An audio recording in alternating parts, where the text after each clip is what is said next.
आपको त्रिकोणमिति से डर लगता है ना, तो आप डरने की कोई जरूरत नहीं, क्योंकि ऐसे कंसेप्ट जबरदस्ती आपको एक आसान भाषा में बताया जाएगा। आपको त्रिकोणमिति नहीं आता है तभी भी समझ में आएगा। तो हेलो गाइस, स्वागत है आपको मेरे इस प्यारे से चैनल पर। आज क्या सीखने वाले हैं? आज हम सीखने वाले त्रिकोणमिति के बहुत ही महत्वपूर्ण जितने सारे क्वेश्चन, उन सारे क्वेश्चन को हम आज सोल्व करेंगे। आपको त्रिकोणमिति नहीं आता है तभी भी समझ में आएगा, तो इसलिए हम अब क्या करेंगे, जितने भी सारे इंपॉर्टेंट क्वेश्चन हैं उन सारे को हम क्या करेंगे, आज इस वीडियो में सोल्व करेंगे, वो भी बिल्कुल आसान भाषा में और बिल्कुल एकदम इस तरीके से समझेंगे ताकि आपको स्टेप बाय स्टेप समझ में आए और एक भी स्टेप नहीं छोड़ा जाएगा। क्योंकि आपको कहीं भी किसी भी स्टेप पर आपको गड़बड़ी होता है, आपको त्रिकोणमिति समझ में नहीं है, तो फिर भी आपको समझ में आने लगेगा, क्योंकि हम स्टेप छोड़ने वाले नहीं है। तो चलिए इस वीडियो को शुरू करते हैं सवाल के साथ। ये सवाल है कि 3 cot A बराबर 4, तो sec A का मान ज्ञात कीजिए। तो इस सवाल को हम सबसे पहले कैसे बनाएंगे, हमारे सामने दिया है 3 cot A बराबर 4 दिया हुआ यही है। उसके बाद हमें निकालना है sec A का मान। तो एक चीज हम आपको बता दें, यहाँ पर देखिए एक होता है लाल बटा में कक्का होता है, ठीक है। इसी कंसेप्ट हम इसको बताएंगे। यहाँ पर होता है साइन होता है, यहाँ पर होता है कॉस, उसके बाद यहाँ होता है साइन कॉस, यहाँ पर होता है टेन। तो टेन के उल्टा आ जाइए, यहाँ पर हो जाएगा कॉट, और कॉस के उल्टा आ जाइए, यहाँ पर हो जाएगा सेक, और साइन के उल्टा आ जाइए, यहाँ पर हो जाएगा कोसक का वैल्यू हो जाएगा, ठीक। अब यहाँ पर देखिए ध्यान से कि साइन बराबर लंब, ये देखिए ये जो साइन लिखा हुआ है ना, तो जस्ट ऊपर साइन है तो ऐसे साइन तो लंब बटा कर्ण। जब नीचे से कौशक लेंगे ना तो ऐसे नीचे से वैल्यू जाएगा, अगर ऊपर से साइन लेंगे तो नीचे से आएगा। उसी तरह कॉस का वैल्यू लेंगे तो कॉस ऊपर की तरफ से तो आधार बटे कर्ण हो जाएगा। अब दूसरी बात हमें दिया है कट बराबर दिया हुआ, तो कट बराबर देखिए क्या होता है। कट आपको यहाँ दिख रहा है, कट आपको यहाँ दिख रहा है, कट का वैल्यू क्या आधार बटे लंब होगा, यही होगा ना। तो सिंपल देखिए यहाँ पर इसको बनाते कैसे। तो सबसे पहले जो दिया है 3 cot A बराबर 4 दिया हुआ है, यही दिया हुआ है ना। तो अब cot के साथ ये 3 जो है ना, ये मल्टीप्लाई में है, गुणा में है, तो इसको करेंगे cot A बराबर ये हो जाएगा 4/3 हो जाएगा।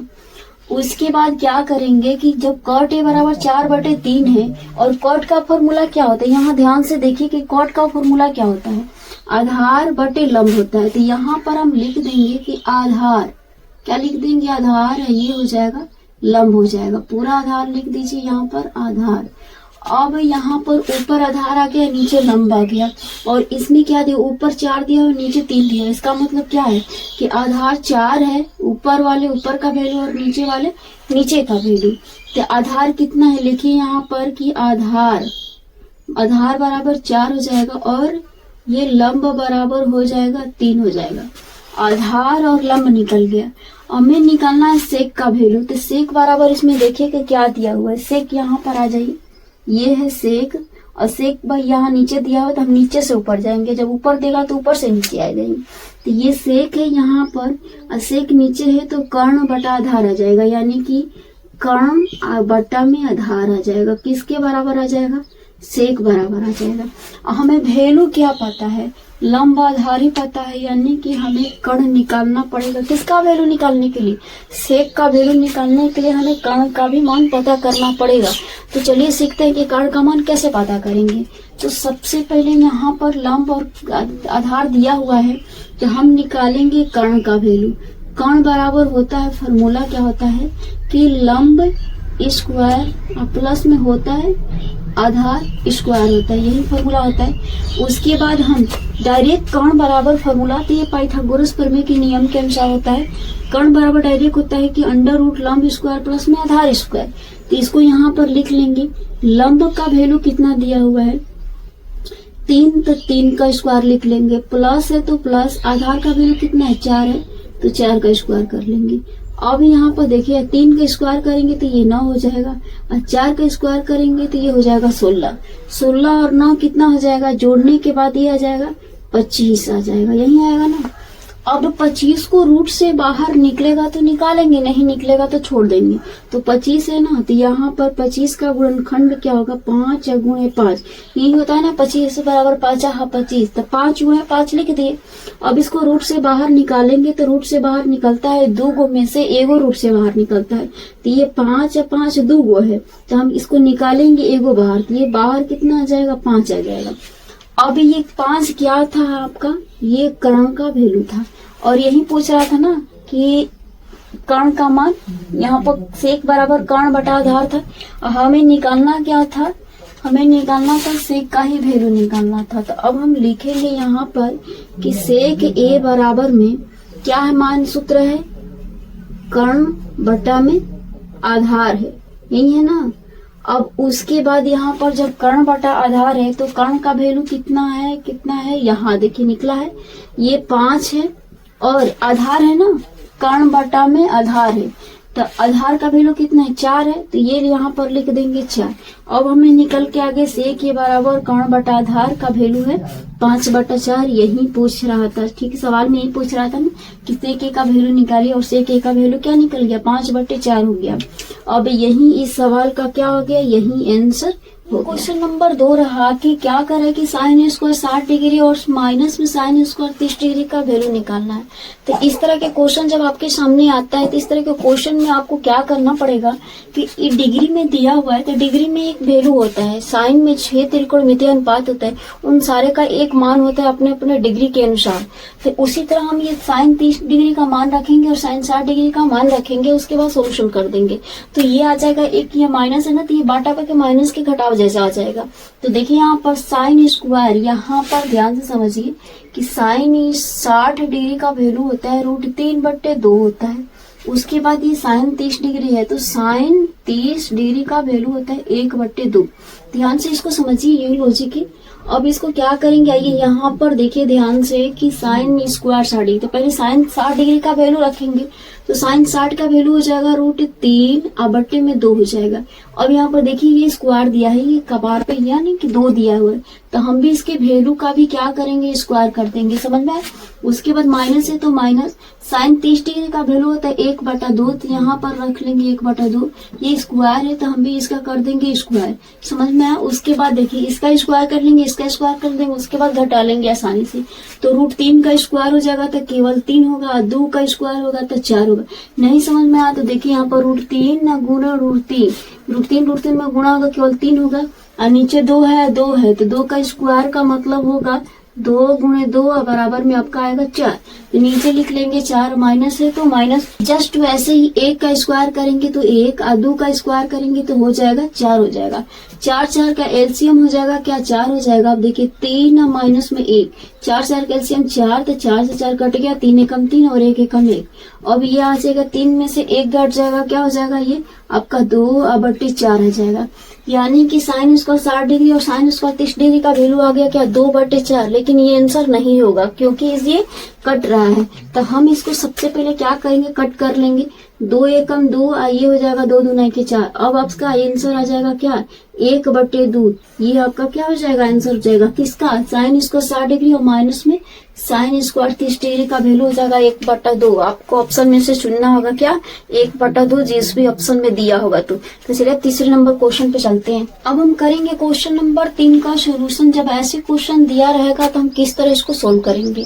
तो ये दिया हुआ है tan square 45 degree, cos square 60 degree और sin स्क्वायर 60 डिग्री। तो सबसे पहले यहाँ पर लिख लेते हैं कि tan 45 डिग्री का वैल्यू क्या होता है, 1 होता है। ये आपका डिग्री में 6 त्रिकोणमितीय अनुपात का डिग्री के अनुसार कुछ वैल्यू होता है, तो उसी तरह 45 डिग्री का वैल्यू होगा 1, और 60 डिग्री का यानी कि cos 60 डिग्री नहीं, cos 30 डिग्री दिया है तो होगा cos 30 डिग्री का वैल्यू क्या होगा, √3/2 होगा, ठीक है। उसके बाद आपका साइन 60 डिग्री दिया है तो साइन 60 डिग्री का वैल्यू भी होगा √3/2। अब इस वैल्यू को हम क्या करेंगे, सबकी जगह पे क्या करेंगे, इसको बिठा देंगे। तो कैसे बिठाएंगे, यहाँ पर देखिए 2 tan स्क्वायर 45 डिग्री है तो 45 डिग्री का वैल्यू क्या दिया हुआ है, 1, तो यहाँ पर गुणे ले लेंगे, 1 का स्क्वायर कर लेंगे क्योंकि इसके साथ ये गुणा में है। उसके बाद ये आपको दिख रहा है प्लस, तो यहाँ पर दे लेंगे प्लस। cos 30 डिग्री है ना, तो cos 30 डिग्री का वैल्यू देखिए √3/2, तो यहाँ पर लिख देंगे सीधे √3/2 देंगे। ये स्क्वायर दिया हुआ है तो हम भी इसका कर लेंगे स्क्वायर, समझ में आ रही है। उसके बाद माइनस है तो माइनस, देखिए साइन स्क्वायर 60 डिग्री दिया हुआ है, तो साइन 60 का वैल्यू √3/2, तो हम भी इसको कर लेंगे √3/2। ये स्क्वायर दिया हुआ है तो इस वैल्यू का भी हम कर लेंगे स्क्वायर। अब मान रखने के बाद इसको कैसे सोल्व करेंगे, अब ये देखिए जरा। 2 में 1 का गुणा होगा तो केवल होगा 2, क्योंकि 1 का स्क्वायर 1 है, 2 में 1 से गुणा करेंगे तो हो जाएगा 2 ही होगा। उसके बाद √3 का स्क्वायर होगा 3 और 2 का स्क्वायर होगा तो क्या होगा 4। माइनस है तो माइनस ले लेंगे। उसके बाद देखिए ये √3 का स्क्वायर होगा तो केवल 3 होगा, 2 का स्क्वायर होगा तो 2 दूना के 4, 3 का स्क्वायर हुआ तो 9 क्यों नहीं हुआ, क्योंकि 3 रूट में है और 2 रूट से बाहर है, तो 2 का स्क्वायर होगा तो 4 होगा, और 3 रूट में है तो रूट वाला का सेम के सेम अंक ले लेंगे। अब यहाँ पर देखिए 3/4 प्लस में, 3/4 माइनस में, प्लस और माइनस कैंसिल हो गया, क्या बचा, केवल 2 बचा। तो ये आपका क्या हो गया, ऐसे क्वेश्चन का ये हो गया, ये सॉल्यूशन हो गया। क्या आया, 2 आंसर है। 2 tan स्क्वायर 45 डिग्री प्लस में cos square 30 degree minus sine square 60 degree का वैल्यू कितना आया, 2 आया। इसी तरह अगर आपको एक चेंज करके सवाल देता है तो आपको डिग्री का वैल्यू याद होना चाहिए, और डिग्री का वैल्यू पुट करके उसको कैलकुलेशन करके आप आसानी से निकाल सकते हैं। 4 नंबर क्वेश्चन क्या कह रहा है, कह रहा है कि 6 sec स्क्वायर a और 6 tan स्क्वायर a का मान ज्ञात करें। तो सबसे पहले इसमें क्या कॉमन चीज दिख रहा है आपको, 6 इसमें भी है और 6 इसमें भी, ठीक है। तो सबसे पहले 6 को हम क्या कर लेंगे, उसको हम निकाल लेंगे। तो ये दोनों में से हम 6 को क्या करते हैं, निकाल लेते हैं। तो देखिए 6 ये बचा sec स्क्वायर a माइनस में, इसमें से 6 निकल गए। देखिए 6 इसमें से भी निकाली और 6 इसमें से भी निकाली, तो दोनों 6 में से रिमूव कर देंगे। इसमें से 6 हटा देंगे और इसमें से भी 6 को हटा देंगे। तो हटा दिए तो इसमें से 6 हट गया, तो ये बच गया क्या, tan स्क्वायर a बच गया। अब ध्यान से समझिए कि ये हो गया 6 और इसका कुछ वैल्यू होगा जो कि हम रख देंगे। तो इसके बराबर फॉर्मूला होता है कि sec स्क्वायर a या माइनस में tan स्क्वायर a बराबर होता है 1, या आपका क्या है, एक सिद्ध किया हुआ त्रिकोणमितीय अनुपात में एक फॉर्मूला होता है कि अगर आपको सेक स्क्वायर फॉर्मूला दिया है और कोई माइनस tan स्क्वायर है, दोनों का मान क्या होगा, 1 के बराबर होगा। तो हम यहाँ पर क्या कर लेंगे, सिंपल यहाँ पर रख लेंगे 1, क्योंकि इतना बराबर क्या होता है, फॉर्मूला होता है। और 6 में a से गुणा करेंगे तो क्या हो जाएगा, 6 हो जाएगा आंसर। तब बताइए कि अगर इस तरह से अंक दे दिए, अगर यहाँ पर 9 देगा तो 9 आंसर होगा, 10 देगा तो 10, 11 देगा तो 11, अगर 13 देगा तो 13 आंसर होगा। जस्ट उसी तरह हम क्या करेंगे, खाली नंबर को इसमें से निकाल लेंगे। इतना बराबर डायरेक्ट फॉर्मूला क्या होता है, 1 होता है। तो चलिए आपको हम एक त्रिकोणमितीय का 5 नंबर क्वेश्चन लिखिए। देखिए ये 5 नंबर क्वेश्चन है, हम आपको दे रहे हैं, क्या दे रहे हैं, HW दे रहे हैं, जो कि आपको खुद से मान रख के सोल्व करके देखना है कि कितना आ रहा है। तो 5 नंबर क्वेश्चन क्या है कि अगर साइन स्क्वायर दिया है 60 डिग्री और माइनस में अगर हो जाएगा कॉस स्क्वायर 30 डिग्री का मान निकालना है। आपको क्या निकालना है, मान निकाले। या अब इसको क्या करना है कि साइन 60 डिग्री का वैल्यू रख दीजिएगा, कॉस 30 डिग्री का वैल्यू रख दीजिएगा, उसके बाद निकालिएगा कि आपका आंसर कितना आ रहा है। अगर आपका आंसर आ रहा है, जितना भी आ रहा होगा, आप कमेंट जरूर करिएगा कि मेरा आंसर इतना आया है। तो चलिए मिलते हैं अगले वीडियो में, तब तक के लिए राधे राधे।